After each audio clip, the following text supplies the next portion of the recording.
En el siguiente capítulo veremos cuáles son las bases de estos modelos para estimar las pérdidas de suelo. ¿Por qué modelos? Porque debemos responder la pregunta: ¿cómo podemos evaluar la erosión o estimar la erosión en distintos sistemas productivos? Una de las formas es medir. Ir y medir erosión implica, entre otras cosas, tener dispositivos tales que eso lo podamos hacer. Uno de los dispositivos tradicionales que hay para medir erosión son estas, lo que se conoce como parcelas de escurrimiento. Son pequeñas áreas delimitadas en el cual, como vemos en esta figura, los bordes no permiten el ingreso de agua y el agua de escurrimiento es la que se origina en esta zona. El agua y sus sedimentos se moverá hacia este tanque que colectará los sedimentos. Existen otras parcelas de escurrimiento más grandes, como esta que vemos en esta foto.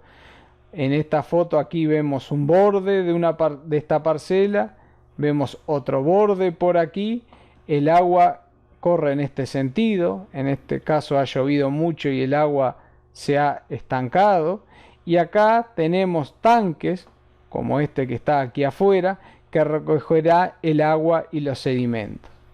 Les adelanto que este tipo de parcelas es la que dio origen a la información que generó la ecuación universal de pérdida de suelo. Este tipo de parcelas tiene una longitud de 22,1 metros.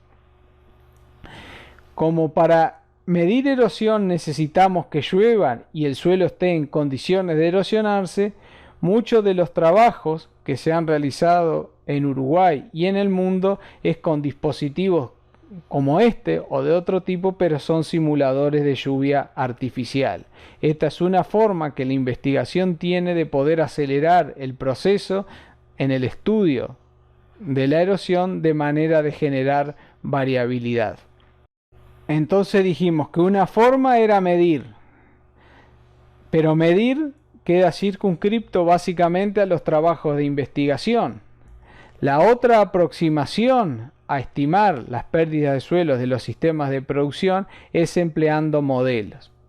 Estas dos formas no son excluyentes. La forma que se mide erosión genera los parámetros y la información necesaria para crear los modelos. Ahora bien, ¿qué es un modelo? Un modelo es una representación simplificada de un sistema, de una realidad.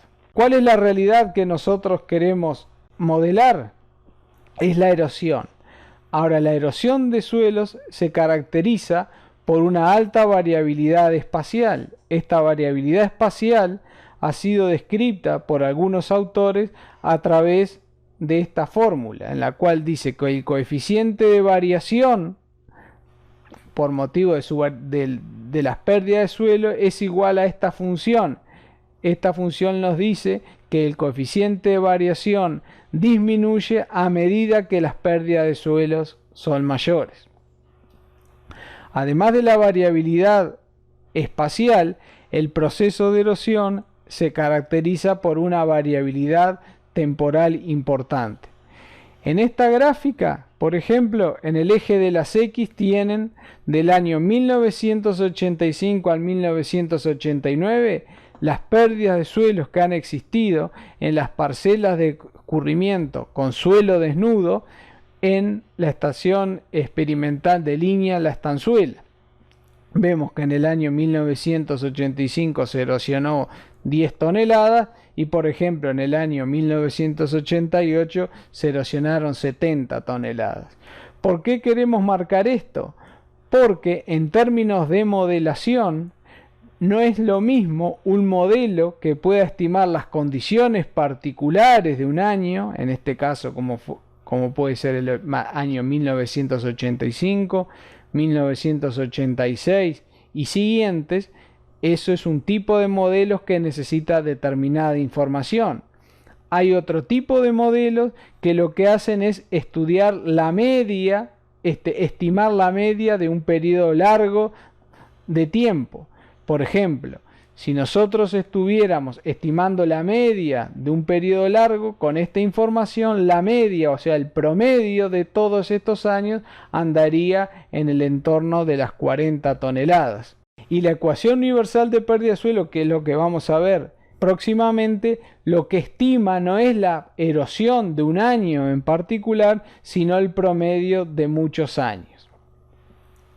Esta variabilidad temporal también ha sido destacada y registrada por otros autores, y en esta gráfica, por ejemplo, tienen del año 64 al año 87, a nivel de una pequeña cuenca hidrográfica en Estados Unidos, pero con condiciones de régimen de precipitaciones similar al de Uruguay, una variabilidad interanual con un coeficiente de variación del orden del 85%. Esto es escurrimiento, o sea que hay años que escurre mucho y otros años que escurre prácticamente nada.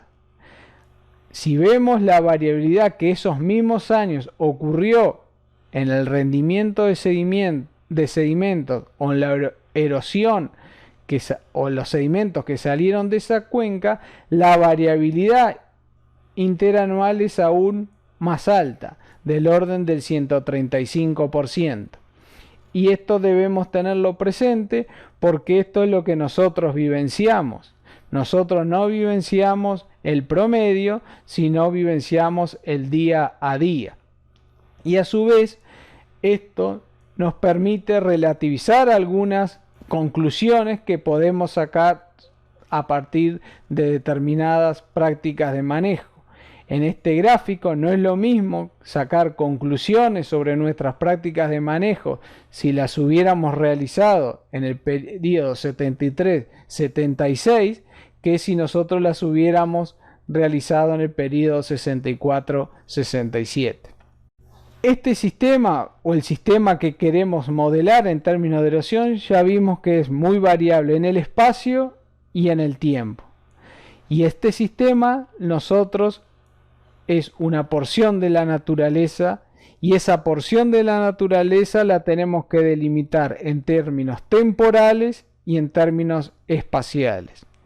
En términos de modelar el proceso de erosión, ¿qué quiere decir que la delimitemos en términos temporales?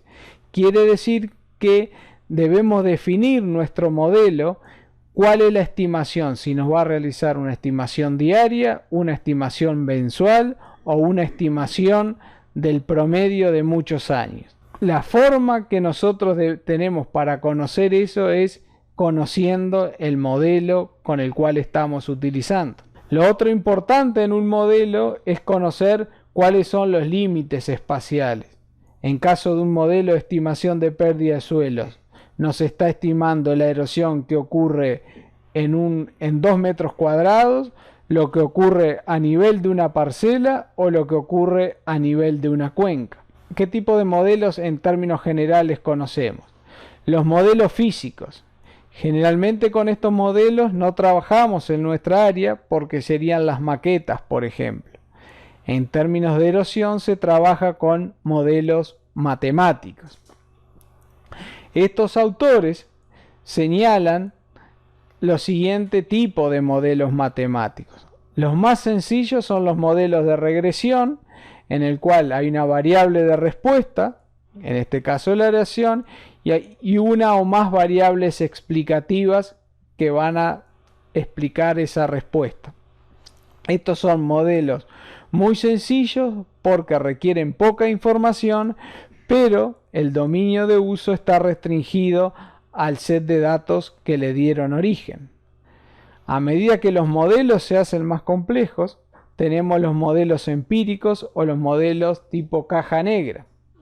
En este caso, tenemos una variable de respuesta, si estamos hablando de un modelo de erosión, es la erosión, y medimos los inputs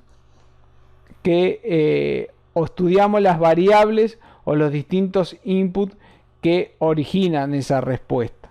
Son modelos caja negra porque en realidad no entendemos, no modelamos en forma explícita qué es lo que pasa adentro de esa caja. Otros modelos más complejos son aquellos basados en procesos, en los cuales en forma explícita, en forma matemática, se trata de modelar el proceso de erosión. A medida que aumenta, pasamos de modelo de regresión a modelos basados en procesos, aumenta su complejidad y también aumenta la necesidad de información que debemos incorporar a los efectos de tener una estimación. Y por último existen los modelos combinados que incorporan aspectos de los modelos empíricos y los modelos basados en procesos. Ahora bien, lo que nosotros vamos a emplear para planificar el uso de la tierra y poder cuantificar las pérdidas de suelo en términos cuantitativos, la herramienta que nosotros contamos en Uruguay es la Ecuación Universal de Pérdida de Suelo, USLE por su sigla en inglés, y la versión revisada de la Ecuación Universal de Pérdida de Suelos. Este modelo es un modelo empírico que fue generado en Estados Unidos a partir de la combinación de 10.000 valores de suelo, manejos y climas. Este modelo empírico estima la erosión no encausada, actúa a un nivel de ladera y la tasa de pérdida de suelo que estima es anual para un periodo largo de tiempo. ¿Esto qué quiere decir? Que la estimación que nosotros vamos a conseguir con el modelo USLE no es la de un año en particular, sino la que ocurre en un periodo largo de tiempo.